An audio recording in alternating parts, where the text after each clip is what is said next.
በተገኘው ነገርና አጋጣሚ ጩኸት የሚያበዛው የብልጽግና መንግስት 2.34 ትሪሊዮን ብር ለ2019 ዓ.ም በጀት መደብኩ በሚል እያስጮኸ መሆኑ ተሰማ። የጠፋች በጉን ፈልጎ ሲያገኝ በሬ አርዶ ደስታውን እንደሚገልጽ ሰነፍ ሰው በማያስጮሁ ጥቃቅን ነገሮች ላይ አብዝቶ በመጮህ ታምር የሰራ የሚያስመስለው የብልጽግና መንግስት ለ2019 ዓ.ም የመደበውን 2.34 ትሪሊዮን ብር በጀት እንደ ትልቅ ጀብዱ በማስተጋባት የፖለቲካ ትርፍ ለማግኘት ሲጥር ተስተውሏል።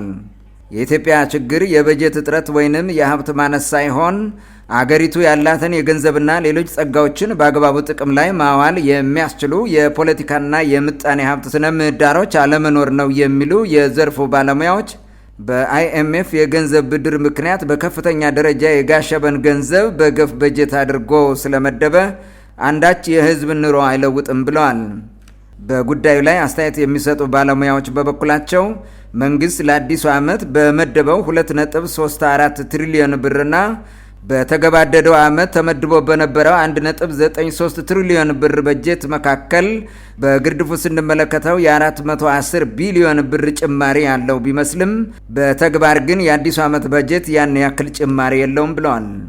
እንደ ባለሙያዎች ማብራሪያ ከሆነ የሁለቱን ዓመታት በጀቶች በጊዜው በነበረውና አሁን ባለው የዶላር ምንዛሬ መጠን ስናሰላው የዘንድሮ 2.34 ትሪሊዮን ብር በጀት ከባለፈው ዓመት 1.93 ትሪሊዮን ጋር ሲነጻጸር የ40.836 ቢሊዮን ብር ጭማሪ ብቻ ነው ያለው።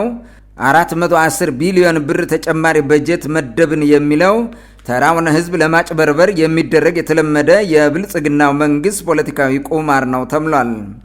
በመሆኑም ለአዲሱ ዓመት የተመደበውን በጀት በጥሬው ስናሰላው ከዚህ ግባ የሚባል ተጨማሪ ገንዘብ አልተመደበለትም ማለት ትክክል ነው።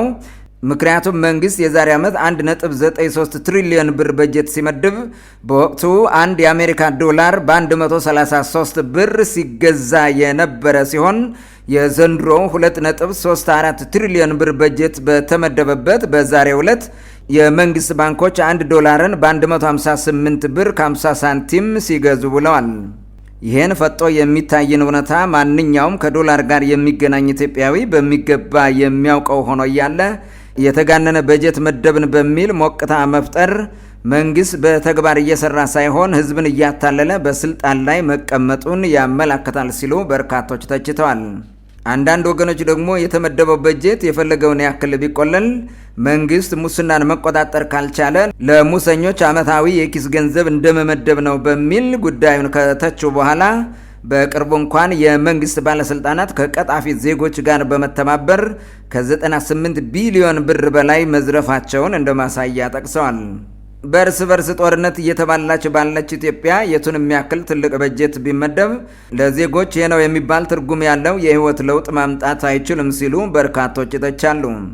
መንግስት እንደገለጸው 410 ቢሊዮን ብር ተጨማሪ በጀት ተደርጎ እንኳን ቢሆን ከትግራይ ክልል ጋር ሊገቡበት የማስጀመሪያ ፍሽካውን እየተጠባበቁ ላለው አዲስ የእርስ በርስ ጦርነት ተጨማሪ ወጪ ታስቦ ሊሆን ይችላል ተብሏል።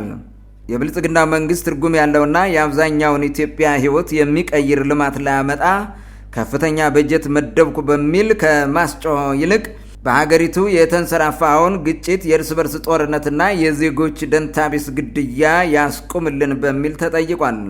ሚዲያዎችም መንግስት የሚለፍፈውን ፕሮፓጋንዳ እንዳለ ተቀብለው ከማስተጋባት ይልቅ እውነተኛውን መረጃ ለህዝብ በማድረስ ሙያዊ ስነ ምግባራቸውን እንዲወጡ የሚል ማሳሰቢያ ቀርቧል።